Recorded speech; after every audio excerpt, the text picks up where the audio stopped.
St. Michael's Hospital in San Diego smells like antiseptic and floor wax under fluorescent lights that hum at 60 Hz. Ashley Cooper moves through the ICU with efficient silence, her scrubs perfectly pressed, her badge clipped exactly regulation distance from her collar. She arrives at 6:33 a.m., 12 minutes before her shift officially begins. The early arrival is intentional, a habit from 2 decades of disappearing into the background of other people's lives. Nobody notices the quiet ones. Nobody remembers them. That is how you survive when your name has been erased. The corridors are still empty at this hour. Her footsteps make no sound against the polished tile. She passes the break room where the coffee from yesterday sits in the pot, oxidized to something closer to tar than caffeine. Past the supply closet.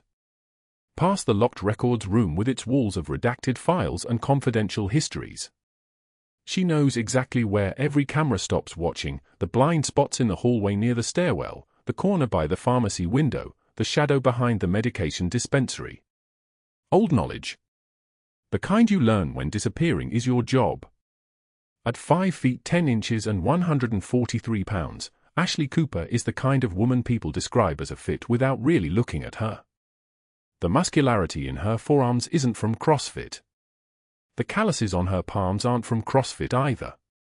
When she reaches for a patient chart, her sleeve rides up revealing burn scars that wrap from wrist to elbow in distinctive patterns, the kind that come from dragging bodies through flames, not from kitchen accidents. She pulls her sleeve down without thinking. The movement is automatic, like the way she keeps her hair in exactly the same bun, like the way she wears regulation-length nails with no polish, like the way she takes the same route through the hospital every single day. Consistency makes people forget you exist. Her badge photo is 7 years old. Blonde hair pulled back. Neutral expression. No smile. No identifying marks. The name reads A. Cooper, RN. Just those letters. Never the first name. Never anything more. The laminated ID card has a small crease in the corner that she does not repair, because perfect things draw attention and imperfect things disappear into the noise. She logs into the medication dispensary at 6:51 a.m. using a password she changes every 17 days. The screen flickers. The machine hisses as it cycles through its inventory. She requests a 0.9% sodium chloride solution for Bay 4, documents it in precise all-capital letters with spacing so perfect it looks computer-generated. The handwriting is a skill learned in a different life, one where reports could not have erasures, could not have irregularities, had to be precise enough to survive military court proceedings. She has not written her name that way in 20 years, but her hands remember. The break room coffee machine gurgles. Somewhere down the corridor, a ventilator cycles through its mechanical breathing, whoosh and hiss, whoosh and hiss. These are the sounds of the hospital at first light, before the chaos arrives, before anyone remembers that nurses are humans who might have histories worth asking about. Ashley pours herself black coffee into a paper cup and does not sit down. Standing is better. Sitting suggests permanence. She stands by the window where she can see the parking lot, where the first light is turning the asphalt the color of old steel. At 7:15 a.m., Dr. Marcus Caldwell enters the ICU like he owns it. He wears a white coat with a monogrammed cuff, MC, in navy thread, and carries himself with the specific confidence of a man who has never experienced a consequence he could not buy his way out of. His shoes cost $1,400. His watch is a Rolex Submariner, the kind that signals arrival and privilege to anyone paying attention. He pays attention to his own arrival constantly. He moves through the hospital the way predators move through territory, not checking to see if he belongs, because he already knows he does. The air pressure changes when he walks past. People straighten their spines. Voices get quieter. Ashley does not straighten. She does not make her voice quieter. She simply becomes more still, the way prey becomes still when a predator enters the clearing. Her coffee cup remains at exactly 73 degrees Fahrenheit in her hand. Her respiration does not change. She is standing at the medication dispensary when Caldwell arrives with 4 attending physicians and 14 residents in tow. Grand rounds.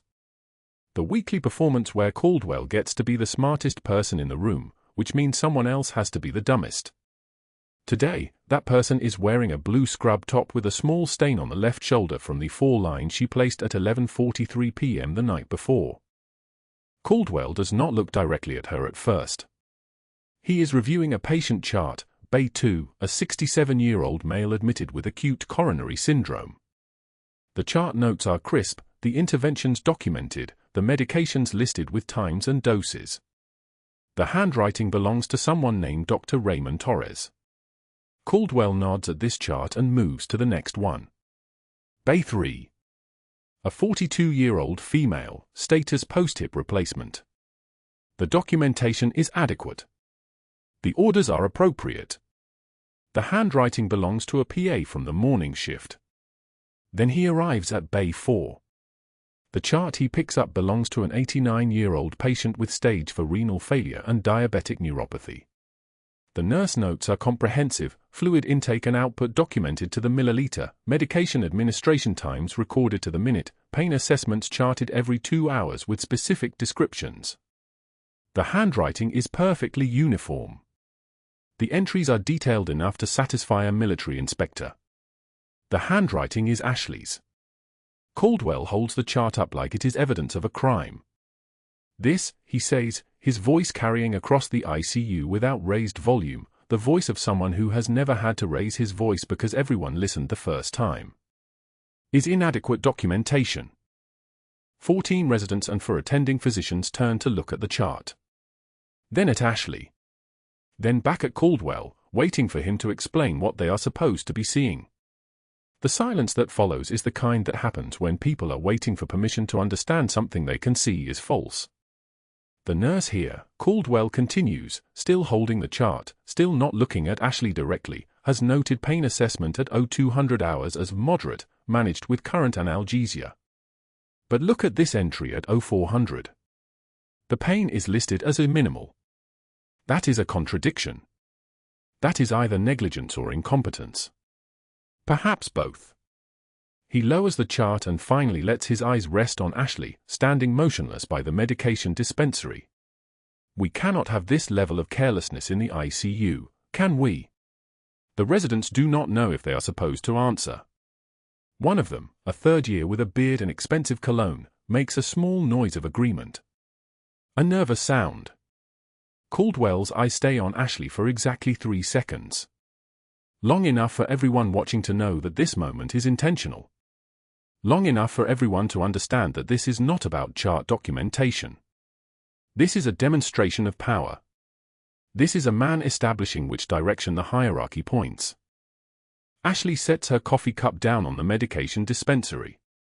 She does it slowly. She does it with both hands. She does it without looking at anyone. Then she walks to her assigned workstation at the far end of the ICU, where the monitors are blinking their steady electronic rhythm, one patient's heart rate at 88, another's at 112, a third patient's oxygen saturation climbing steadily toward normal. These are the things she pays attention to. These are the lives she remembers. But that was not the worst part. Not yet. At 7:43 a.m., Caldwell is gone from the ICU, back to his office on the 4th floor where he can pretend to review charts while actually reviewing pharmaceutical supply spreadsheets, and the invoices that no one is supposed to notice are inflated by exactly 23%. At 7:43 a.m., Ashley is at the nurse's station documenting fluid intake for Bay 3, her fingers moving across the keyboard with the same precision that once documented military operations in classified systems. At 7:43 a.m., Caldwell returns to the ICU with a different kind of presence, not the confident stride of rounds, but the focused intensity of a man who has decided to finish something he started. He approaches the nurse's station directly. He does not speak to her immediately. He stands beside her workstation while she continues typing, while she documents the 450 milliliters of saline infused at 0600 hours, while she notes the patient's response and vital signs. Her hands do not shake. Her voice does not change when she finally looks up at him. "Yes, Dr. Caldwell. You'll be gone by Christmas, Cooper." His voice is flat, conversational, the way someone might discuss the weather. You cannot meet the standards required for this position. And frankly, I think security will need to be involved in your exit. Make sure you understand that. You are not qualified to work in my ICU. Ashley's jaw does not clench. Her eyes do not widen. Her hands do not leave the keyboard. She simply nods once, a small movement that could mean acknowledgement or could mean nothing at all. She is a woman carved from stone right now, from the same material that special operators are made of, the kind who can absorb a direct hit and keep moving forward because stopping is not an option that exists in her repertoire. "Understood, Dr. Caldwell," she says. Her voice is steady. Calm. The voice of someone who has heard threats from men far more dangerous than this one, who has walked through fire both literal and professional, who has been told she was going to die and then refused to do it. Caldwell waits, perhaps expecting a reaction. When none comes, when Ashley simply returns her attention to the chart on her screen and continues documenting with the same mechanical precision, he turns and leaves. His $1,400 shoes make no sound on the polished floor. But his threat remains, hanging in the air like a virus waiting to infect someone who might still believe that power and privilege are permanent things. Ashley finishes her documentation. She reviews the next patient file in the queue, pulling up the medical record for a new admission to Bay 6. The screen flickers. The name appears. And in that moment, everything that has been hidden for 20 years, every name she stopped using, every identity she erased, every night she fell asleep understanding that she would never be recognized for anything she had done, none of it matters anymore. Because the name on the screen reads, Chen Marcus. Age 28. Military status, retired special forces. Blindness, service-connected disability. Reason for admission, acute decompensated heart failure with possible pericardial effusion. Marcus. Her Marcus. The 8-year-old boy she carried for 3 miles through enemy fire in Marja, Afghanistan, the one whose name she stopped being allowed to remember, the one she had erased along with her own identity when Operation Sandpiper got classified beyond classified and she became a ghost with a nursing license and a locker full of combat boots that no one was ever supposed to ask about. Marcus Chen is in Bay 6. And he is dying. The vending machine hummed its mechanical rhythm as 2 nurses crammed dollar bills into the slot, their voices dropping to the register of gossip that only hospitals could sustain. Ashley stood 6 feet away, restocking the crash cart with epinephrine vials in perfect rows, her fingers moving with the kind of precision that came from muscle memory older than these hallways. That weird Cooper woman won't even talk about where she worked before, the first nurse whispered, her eyes flicking sideways to confirm Ashley could hear. I heard Caldwell requested a background investigation. The second nurse lowered her voice further. She gives me the creeps. Too quiet. Normal people don't move through a hospital like ghosts. Ashley's hands continued their work, never pausing, never hesitating. The vials lined up in ascending order by concentration, perfectly placed, perfectly invisible, just like the person holding them. She could feel their stares, the weight of their suspicion landing on her shoulders like rain on a statue. She did not turn. She did not defend. She did not explain where she'd trained or who trained her or why her employment history read like classified redactions.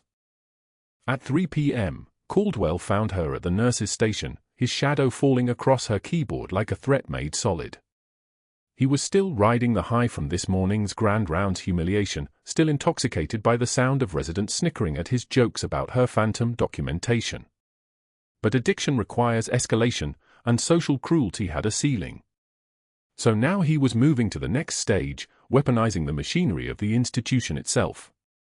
Your shift ends Friday, he said, his voice carrying the casual confidence of a man who'd never learned that power can be taken away.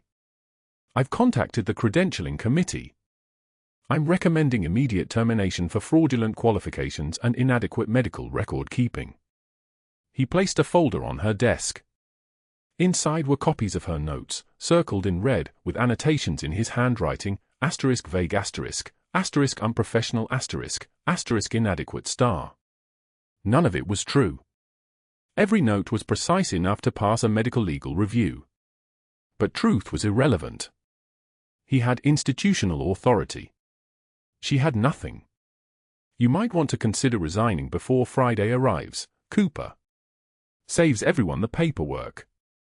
Ashley looked up from her screen, made direct eye contact for exactly 2 seconds, then returned to her charting. Her pen didn't waver.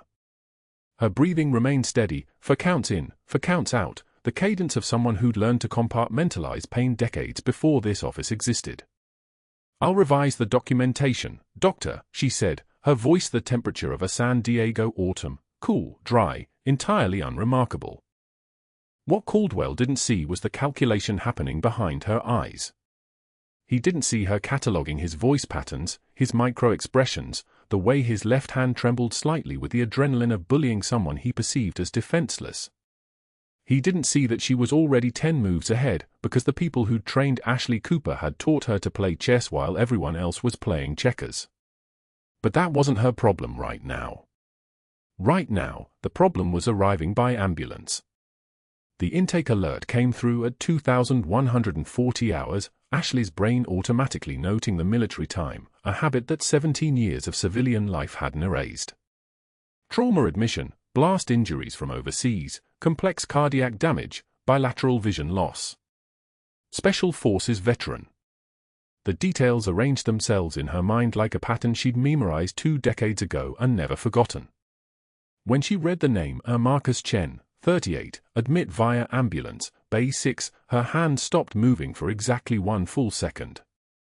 No more than that. No one was watching. No one saw the hesitation that crossed her face like a ghost. She moved toward the bay with the same steady gait she used for every other patient, the same professional distance she maintained like armor. But internally, time had folded backward.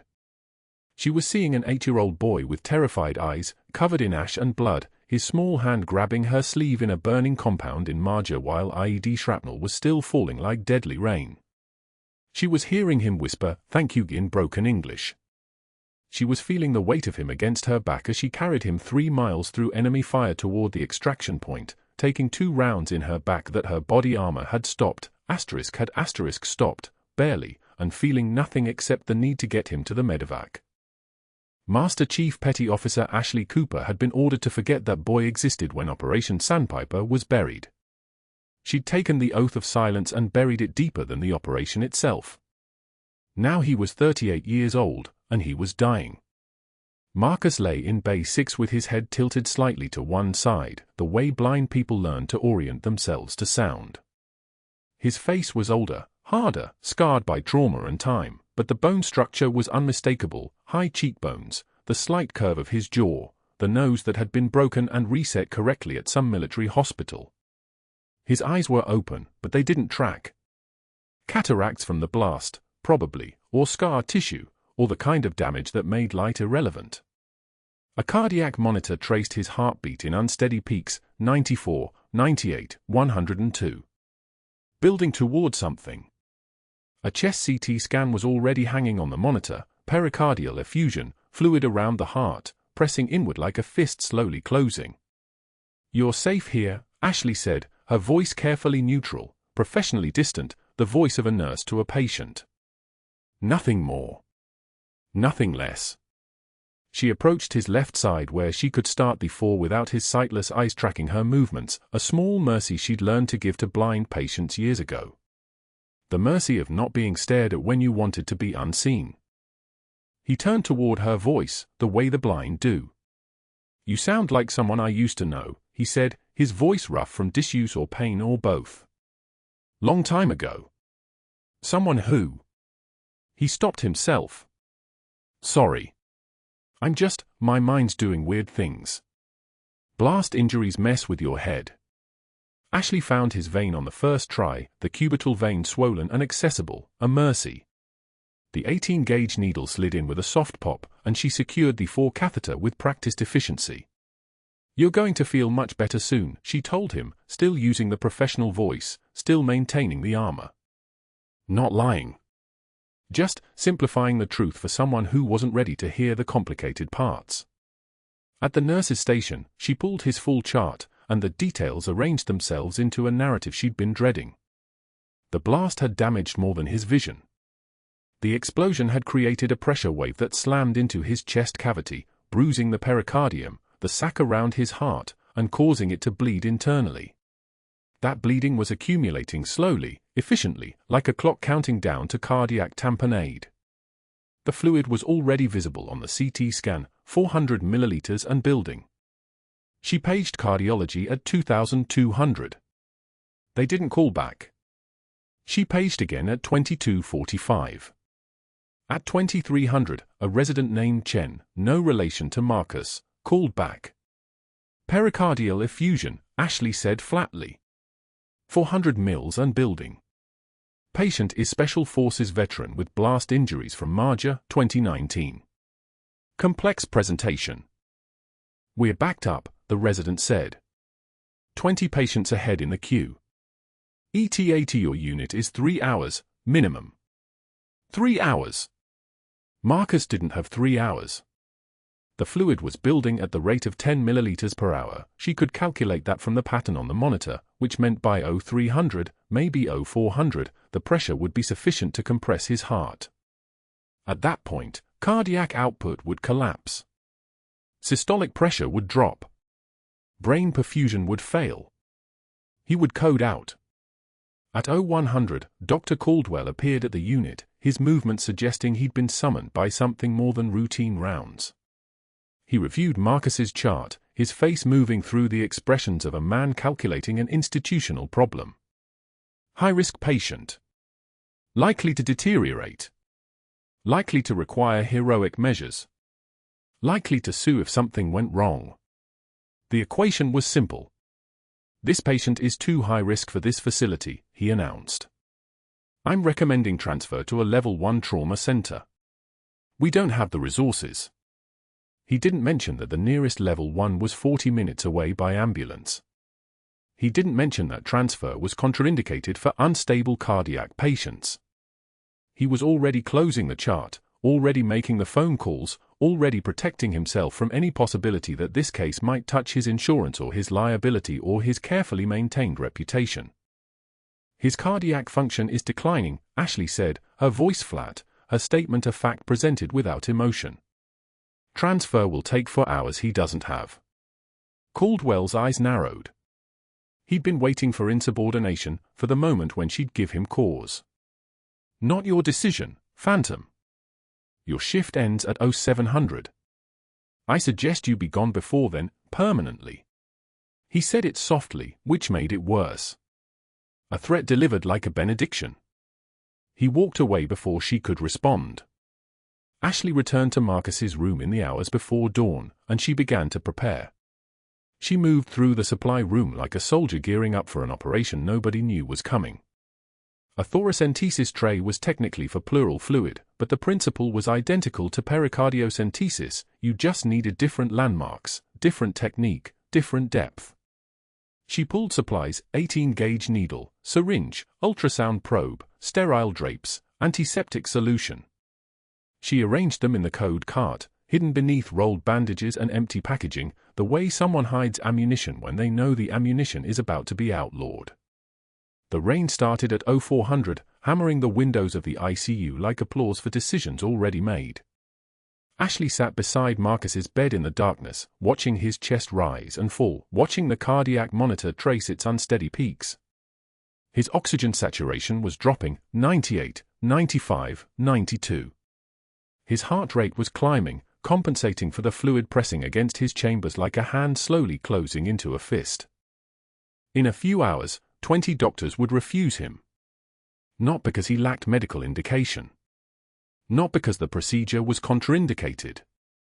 But because the liability was too high, the complication rate too uncertain, the institutional politics too complicated. 20 separate decisions made by 20 separate physicians, each one protecting themselves, each one choosing safety over sacrifice. What came next would rewrite everything. But first, Ashley had to survive 7 more hours on a shift that wasn't supposed to exist. The cardiac monitor beeped its mechanical rhythm. The rain hammered. The fist around Marcus's heart continued, slowly, to close. The monitor alarm sounded at 0220 hours. 3 short beeps, then a sustained wail that cut through the ICU like a knife. Ashley's head turned before her body moved. Marcus's cardiac rhythm had dissolved into chaos, the organized electrical firing of a healthy heart replaced by the frantic flutter of a man drowning in his own pericardial fluid. His blood pressure had cratered. Systolic 80. Then 76. The numbers falling like a stone drop down a well. She hit the code button. The blue button. The one that brought everyone running. Except nobody came. Not the way they should. The intercom crackled overhead. Code blue, ICU Bay 4. Code blue, ICU Bay 4. The announcement echoed through the corridors of St. Michael's like a church bell tolling, and Ashley stood at Marcus's bedside with her hand steady as surgical steel, watching the doors, counting the seconds. 10. 20. 30. The first face that appeared was Dr. Harrison from cardiology, the man whose Rolex gleamed like a weapon under the fluorescent lights. He looked at the chart, looked at the monitor, and his expression shifted. Not concern. Calculation. The kind of look men wore when they were adding up liability on a spreadsheet. Too much liability with combat injuries, he said to the resident beside him, not to Ashley. Not to Marcus. Transfer to trauma. That's their call. He turned and walked out. The doors whispered closed behind him. The resident hesitated, hand hovering over Marcus's for line, then followed. Dr. Patel arrived next, still in the scrubs from the trauma bay upstairs. Ashley paged her. Patel answered immediately, I can't leave my current patient. Tell them to contact the attending. The line went dead. Just like that. A person became a problem. A problem became a liability. A liability became silence. By 0240, exactly 7 doctors had refused. By 0255, the number had grown to 12. Dr. Morrison from internal medicine looked at the monitor showing the telltale signs of pericardial effusion, the muffled heart sounds, the distended jugular veins, the blood pressure dropping like an anchor through dark water, and simply shook his head. This is beyond my scope, he said, and the words fell like stones. Dr. Chen from anesthesia never even entered the room. Page cardiothoracic surgery, she called from the hallway. This needs a cath lab. No one in cardiothoracic was available. No one in the cath lab was available. 18 doctors, and the clock was eating Marcus alive. The chief resident arrived at 0258. Smart man. Good hands. He'd done his fellowship at Johns Hopkins. He looked at the ultrasound image Ashley had pulled up, the black crescent of fluid surrounding the heart like a predator circling prey, and his face went pale. Not the paleness of concern. The paleness of a man realizing he was standing on the edge of something that could destroy his career. I'm not qualified for this, he said, and the honesty of the admission didn't make it any less a betrayal. He left without looking at Marcus. 19. The 20th refusal came from Dr. Caldwell himself. He appeared in the doorway of Marcus's room at exactly 0259, his presence like a storm system moving in from the west, and his voice carried the weight of a man who'd just gotten off the phone with hospital administration. I've called for transfer to UCSD Medical. Nobody touches this patient until transport arrives. He stepped into the room, positioning himself between Ashley and the bedside, his body language a locked door. That includes you, Cooper. You are not authorized for advanced procedures. You are a floor nurse. You will draw labs and monitor vitals. Nothing more. Ashley didn't respond. Her eye stayed on Marcus's monitor. The green line had become a tremor. His blood pressure was now 80/50. The systolic number was dropping like a dying bird falling from the sky. Did you hear me? Caldwell's voice had that quality of a man unused to not being immediately obeyed. Yes, doctor, Ashley said quietly. Marcus gasped. Not a gasp of discomfort. A gasp of a man whose heart was being squeezed by an invisible fist. His body went rigid, his blind eyes moving beneath closed lids. He was still conscious. He was aware that his body was betraying him, and there was nothing anyone could do about it. The fluorescent lights above them buzzed their mechanical song, indifferent. Caldwell walked back to the nurse's station, positioned himself with a direct sightline into Marcus's room, and folded his arms across his chest. Waiting. Watching. Making sure she understood the boundaries of her world. Ashley looked at the monitors. Blood pressure 76/48. Heart rate 142 but getting weaker, the signal degrading into a wavering line. She looked at Marcus's neck, the jugular veins distended like cords, the classic sign of venous congestion. The muffled heart sounds from the stethoscope examination 20 minutes ago. The shortness of breath. The altered level of consciousness. All of it pointing to the same inescapable clinical reality, cardiac tamponade. The pericardial sac, the membrane surrounding the heart, was filling with blood faster than the organ could work. Marcus had maybe minutes. Maybe less. 20 doctors had said no. Caldwell had said no. The system had said no. She walked to the supply cabinet with the careful, measured pace of someone who'd learned long ago that panic was a luxury she couldn't afford. Her hands moved with the precision that came from muscle memory, from field operations in 4 different countries, from moments when hesitation meant body bags and mission failure. The ultrasound probe. The pericardiocentesis kit. The 18-gauge needle. The drape. The sterile field.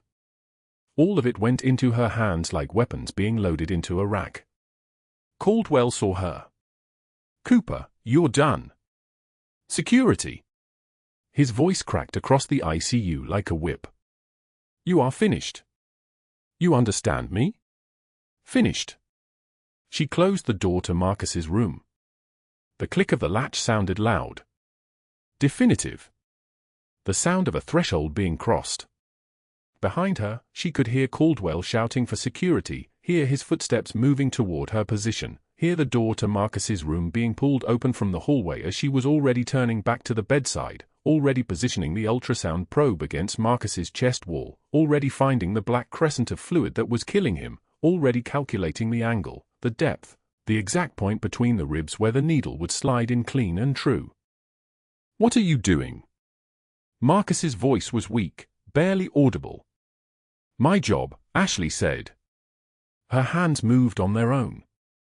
The needle advanced through skin, through fat, through the fibrous membrane, through the last barrier between her and saving his life. The ultrasound guided her. Real-time imaging. Precision. She'd done this before in places where the only light was starlight and the only antiseptic was the knowledge that failure meant someone died. Here it was clean. Here it was legal, or it would have been, if someone other than the attending had authorized it. Here it was the exact same motion it had always been, muscle memory translating into the only language that mattered. The needle kissed the fluid. She pulled the plunger. Blood came back into the syringe. Dark blood. Old blood. The accumulation of trauma and injury and time. 20 milliliters. 30. 40. The pressure releasing like a valve opening on something that had been sealed too long. She could feel it through her hands, the shift in resistance, the change in the room's pressure. Marcus's breathing became deeper. His color improved incrementally. His blood pressure crept up, 82. 84, 86. Behind her, Caldwell was still shouting something about security, still trying to pull her away, but his hands had stopped moving the moment he realized what she was doing. What she was actually doing. There was a pause in his voice, a hesitation, the moment when a man realizes the world might not work the way he thought it did. The ultrasound showed the fluid level dropping. The pericardial sac decompressing. The heart expanding, moving freely again, able to pump. Marcus's monitor showed the rhythm stabilizing, the electrical chaos resolving into something approaching normal. His oxygen saturation climbed from 88 to 91 to 94%. His heart rate dropped from 142 to 118 to 104. The danger didn't vanish. It diminished. Ashley removed the needle. She placed a sterile bandage over the puncture site with the same care she'd used to apply field dressings in compounds where the only heat was from explosions and the only light came from burning buildings. 20 years of silence had been leading to this exact moment, her hands remembering what her mouth had been forbidden to speak. Marcus's breathing steadied. His body relaxed against the mattress. For the first time since the alarm sounded, his face held something other than the expression of a man drowning. "You came back," he whispered. Ashley didn't answer. There was nothing to say that wouldn't shatter the precision of what she'd just done. Caldwell's voice had gone quiet. He stood in the doorway, watching, his face working through calculations he'd never quite reach. The security team hadn't arrived yet. They were 30 seconds away. Maybe 40. Maybe long enough for him to understand what he was looking at, a nurse who'd just committed the cardinal sin of institutional medicine. She'd acted without authorization. She'd violated protocol. She'd stepped outside the boundaries of her role. She'd saved a life the system had decided was disposable. The intercom crackled overhead, and the hospital continued its mechanical breathing around them. The ultrasound probe felt like an extension of her fingers as Ashley positioned it against Marcus's chest wall, the screen beside his bed illuminating with the signature pattern she'd seen 1,000 times before, in field hospitals, in trauma bays, in the dark. The pericardial sac was distended, fluid pressing against his heart like an invisible hand squeezing it smaller with each beat. 200 milliliters. Maybe more. Every minute the fluid accumulated was a minute his body was running out of oxygen. She didn't explain this to him. She didn't need to. Marcus knew. His blind eyes tracked her movements by sound alone, by the rhythm of her breathing, by the way combat veterans recognize competence, the way animals recognize a predator. "I've got you," she said. Her voice had dropped an octave from the deferential whisper she'd used in grand rounds. Just like before. His hand reached blindly toward her voice, found her wrist, and held it with the grip of a drowning man. She didn't pull away. She waited 3 seconds, the exact duration of silence that says "I understand, I remember, I was there," then began preparing the needle. 14-gauge angiocath, sterile field, chlorhexidine swab in precise circular motions.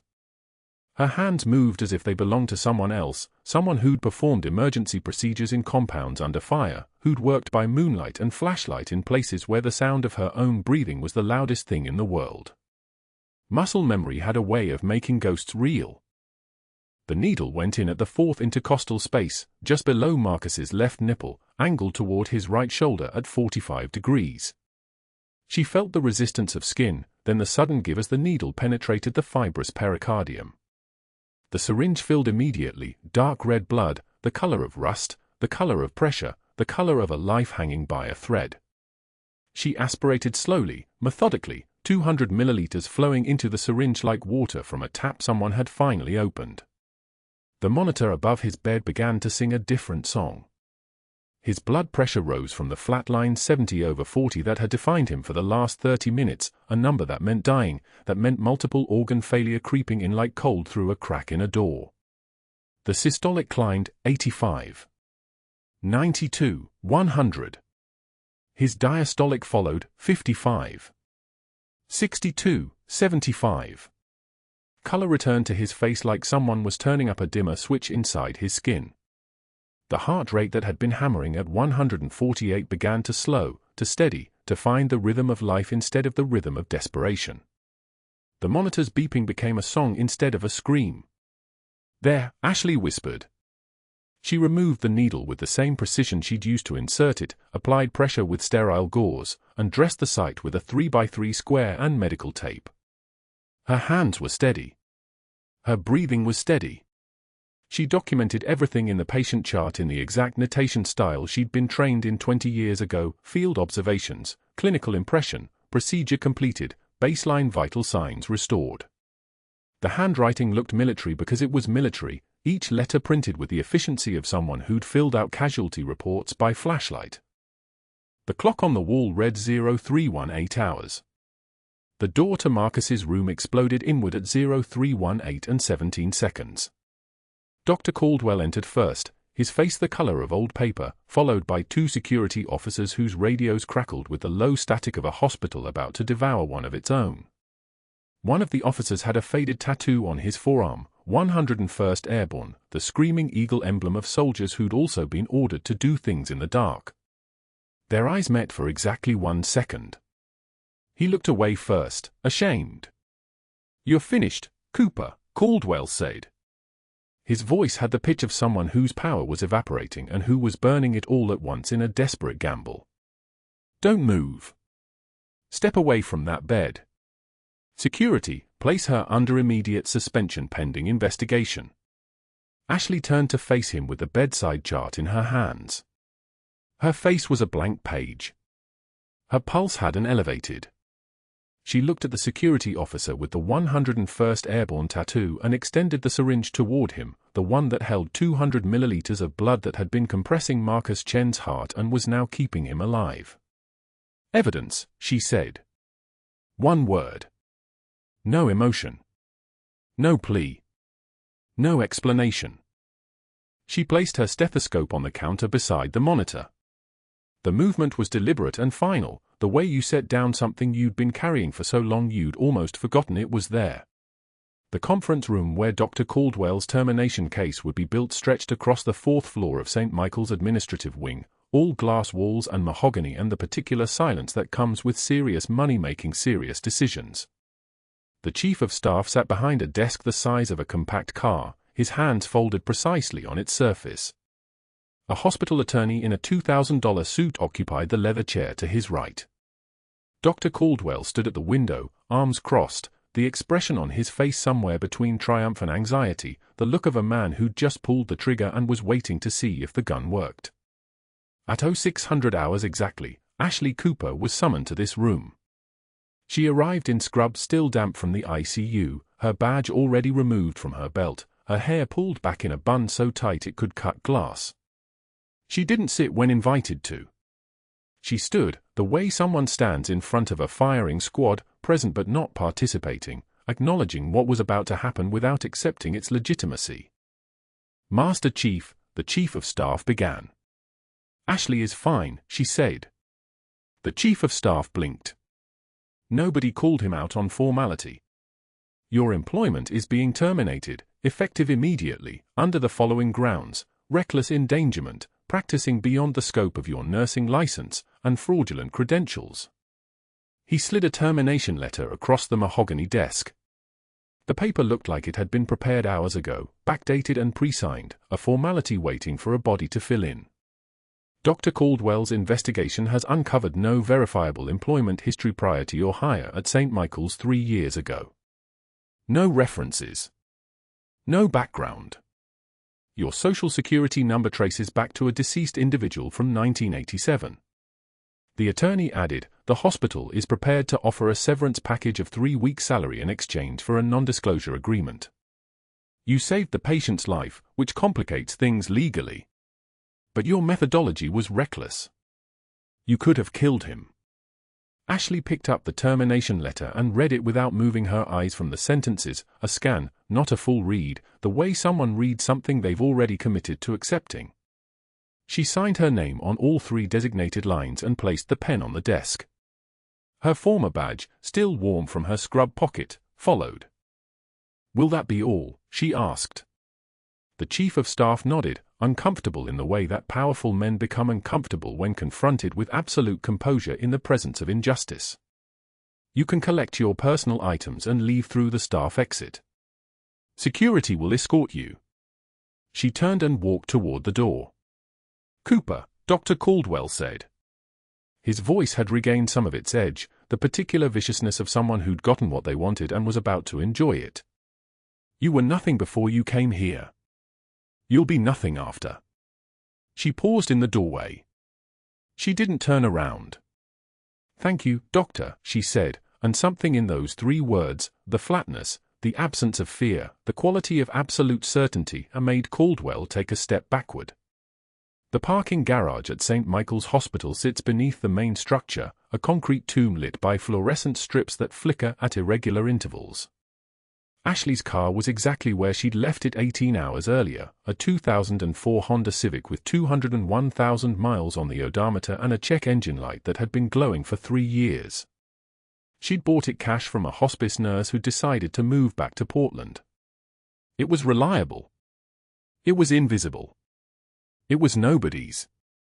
She sat in the driver's seat and closed the door.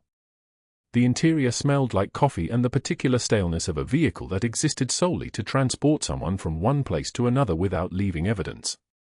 She placed her forehead against the steering wheel and, for the first time in 20 years, for the first time since the day she'd been extracted from Marja in a Black Hawk helicopter with blood drying on her back and a child's hand gripping her arm, her hands began to shake. Not from fear. Fear was a luxury item she'd learned to trade for competence in places where fear got people killed. This was something else. This was the particular tremor that comes when you've spent 2 decades holding yourself together through sheer will and the structure finally cracks because there's nothing left to put it back. She'd saved Marcus twice now, once as a child, once as a man, once as the invisible nurse who'd finally stopped being invisible long enough to save his life. And the cost was the only identity she had left. She'd walked out of that hospital as Ashley Cooper, a terminated nurse with no references and no future. In the parking garage, in the silence of that Honda with the check engine light burning like a lonely star, she couldn't remember the last time anyone had called her by her rank. She couldn't remember the last time anyone had seen her clearly enough to matter. Her phone sat on the passenger seat. It was an old model, a flip phone from 2009, the kind of device nobody paid attention to anymore. She'd had the same number for 16 years. It was registered to a dead woman. Nobody called it anymore. Nobody had called it in so long she'd almost believed she could disconnect it and nobody would notice. At 1,247 hours, it rang. The sound was so unexpected that her hands, which had been trembling, went instantly still. She stared at the phone for exactly 3 seconds. Then she opened it. The voice on the other end didn't identify himself. He didn't need to.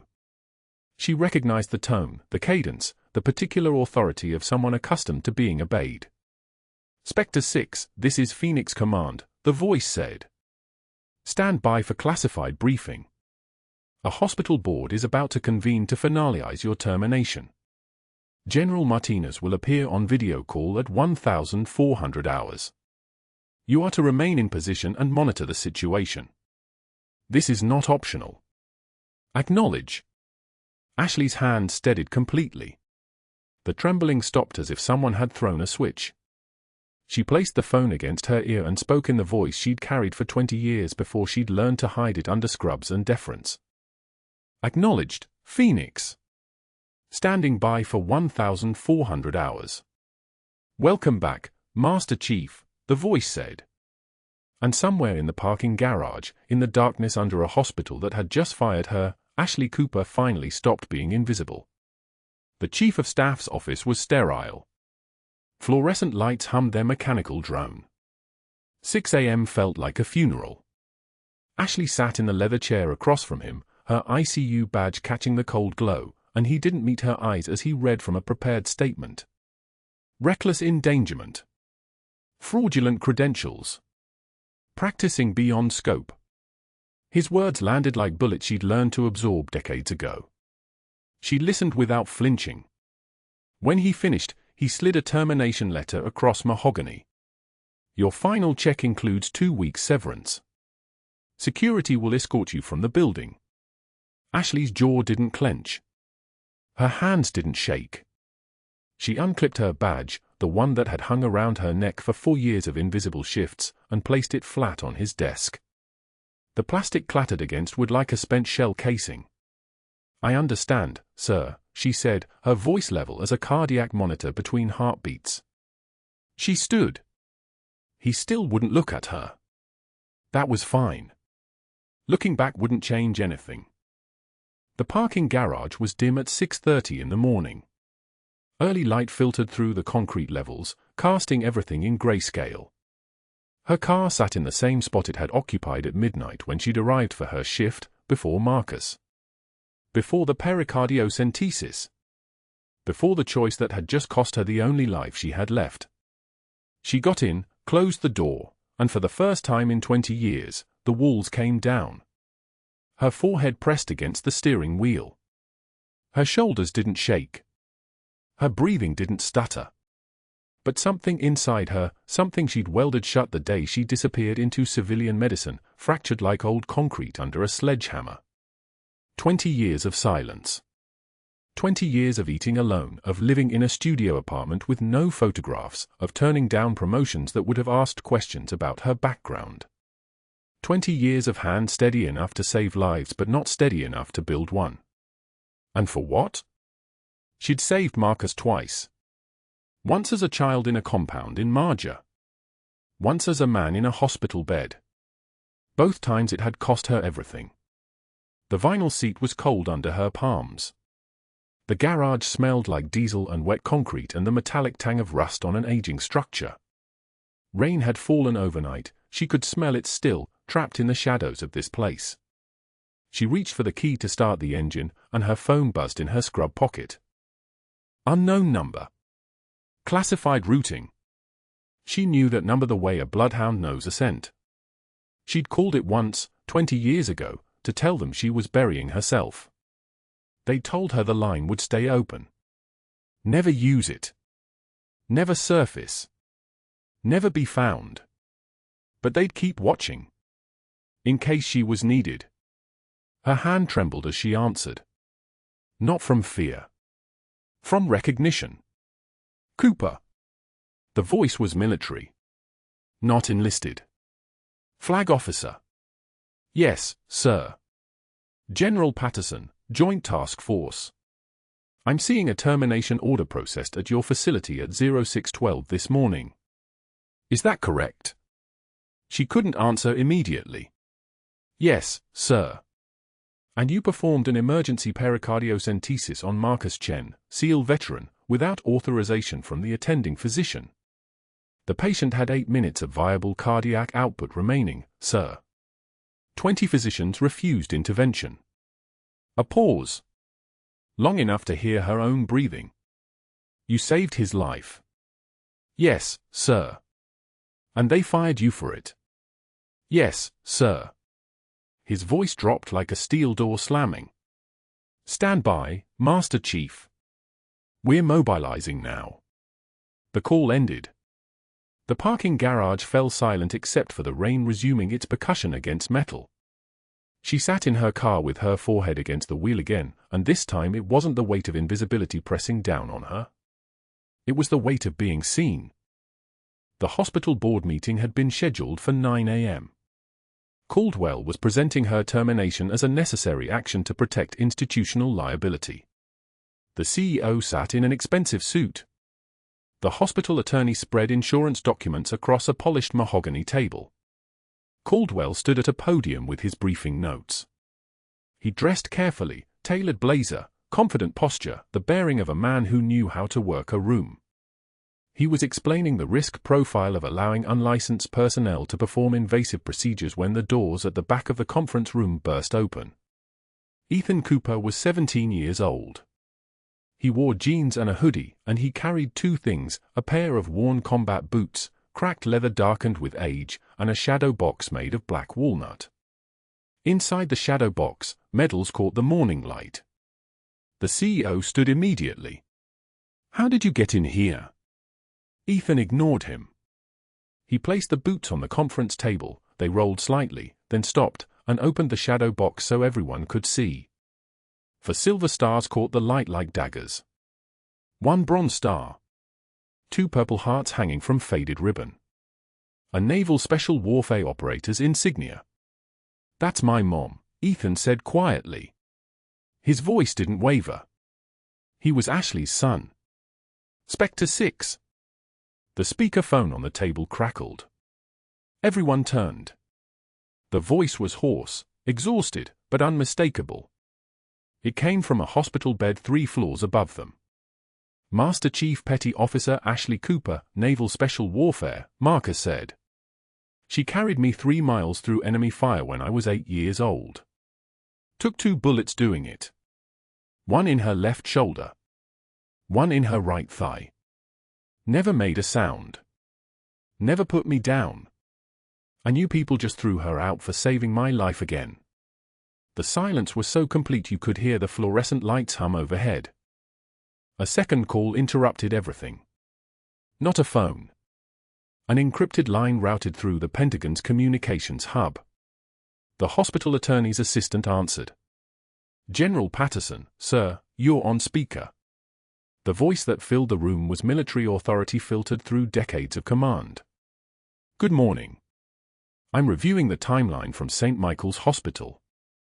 At 02:20 this morning, a patient experienced acute pericardial tamponade. Your emergency department had the capability to intervene. Instead, exactly 20 physicians refused the case, cited liability concerns, or walked away. Is that accurate? The CEO's face went pale. General, I'm not finished. I'm reviewing calls made by Dr. Caldwell between 02:15 and 06:12 this morning. He contacted 7 board members at their homes. He sent electronic orders blocking Marcus Chen's access to specialty physicians. He instructed security to prevent unauthorized personnel, specifically Master Chief Cooper, from approaching the patient. Caldwell's hand moved toward the door. This is a misunderstanding. You were only committing obstruction of medical care for a federal veteran, the general continued. And I'm also reviewing pharmaceutical supply orders flagged by the Defense Health Agency. 8 months of inflated billing through your ICU. Kickbacks from 3 medical device suppliers totaling $340,000. The hospital attorney pulled up spreadsheets on her laptop. Her face hardened. Her fingers moved across the keyboard like someone who'd just realized they were sitting across a desk from a criminal. These quantities don't match inventory, she said quietly. The CEO stood. Dr. Caldwell, you're terminated effective immediately. Security, escort him out. Military police entered the conference room, 2 Navy Master-at-Arms in service dress blues. Dr. Caldwell, the senior MP said, you're under investigation for obstruction of medical care and federal fraud. Your medical license is suspended pending review by the state board. Let's go. Caldwell's voice rose to a shout. I built this department. 20 years. You can't just, but they could, and they did. The MPs took his arms with the kind of professional restraint that made it clear they'd done this before. He was moving toward the exit when Ethan held up the shadow box again. She was invisible, Ethan said. And you hated her for it. So you tried to erase her. Didn't work. Caldwell's face went the color of old bone. News cameras had gathered in the lobby, someone from Marcus's family had called them, or maybe it was the general's office. The footage would play on every San Diego station by 5 p.m. Dr. Caldwell escorted out in dress blues, flanked by military police. The hospital CEO reading a prepared apology into a dozen microphones. The general's words printed in captions, this hospital failed a warrior and dishonored a hero. The camera found his expression as he was placed into an unmarked sedan. Rage and ruin, collapsing inward like a building coming down. That night, Ashley stood in Marcus's hospital room. The cardiac monitor showed a strong, steady rhythm. Sinus rhythm. Normal rate. His heart had healed because she'd known how to save it. Her termination had been rescinded by 2 p.m., along with a formal apology and an offer to make her ICU director. She'd declined. Too visible. Too many questions about a background that still carried classified seals. But she'd accepted reinstatement as a staff nurse with one condition: Marcus finished his recovery under her care. The hospital CEO had agreed without hesitation. At this point, they would have given her the building. Ethan stood beside her holding those old combat boots. Why did you keep these, Mom? He asked. She took them, turned them over in her hands. The leather was cracked. Dust from a compound in Marja still lived in the creases. She'd worn them the day she'd pulled a blind 8-year-old boy from burning rubble. The day everything had changed. To remember what I was, she said. Before I disappeared. Marcus sat up in his hospital bed. His eyes, sightless since the IED, pointed toward her voice. "Spectre 6, he said. "You saved me twice. I never forgot your voice. Even when I couldn't see, I knew." Ashley's jaw tightened, the only visible expression allowed to cross her face. "You were supposed to forget. We all were supposed to forget. Some things don't stay buried, Master Chief," Marcus said quietly. Ethan placed the shadow box on the bedside table, right where Marcus could reach it if he wanted to feel the medals. He did. His fingers traced each one. 1 year from now, the general had said during the evening briefing, Caldwell will be teaching CPR recertification at a community college in a strip mall. Minimum wage. License revoked. Fraud investigation active. The rest of his life will feel like a parking garage at 6 in the morning. The window behind Ashley showed San Diego stretching toward the harbor. Somewhere below, Navy ships sat dark against the water. The city lights flickered on as evening took hold. She looked at the boots in her hands. 20 years in the shadows. 20 years of being nobody. 20 years of watching other people live while she disappeared into the space between breaths. But Ethan was looking at her the way he used to look at his father, like she was someone worth knowing. Like she was someone worth claiming. Marcus reached out. She took his hand. His grip was solid. Alive. "Maybe it's time to stop hiding," she said quietly. Her voice dropped an octave, shifting from the deferential nurse into something older, something that had carried weapons and made impossible choices. Something that had learned to be strong in the dark. "Maybe it's okay if someone remembers." Ethan moved closer to her side. She didn't pull away. For the first time in 20 years, Master Chief Petty Officer Ashley Cooper stood in this room not as a phantom, but as a presence. Not as a secret, but as a choice. And when her son put his arm around her, she let him. The rain resumed outside, hammering the hospital windows like applause. True heroism is what you do when the world stops watching. But maybe, just maybe, it was okay if someone finally did. If this story of hidden strength and quiet heroism moved you, please like this video, subscribe to stay updated on stories of unrecognized warriors, and comment below, have you ever been underestimated by someone who didn't know your true value?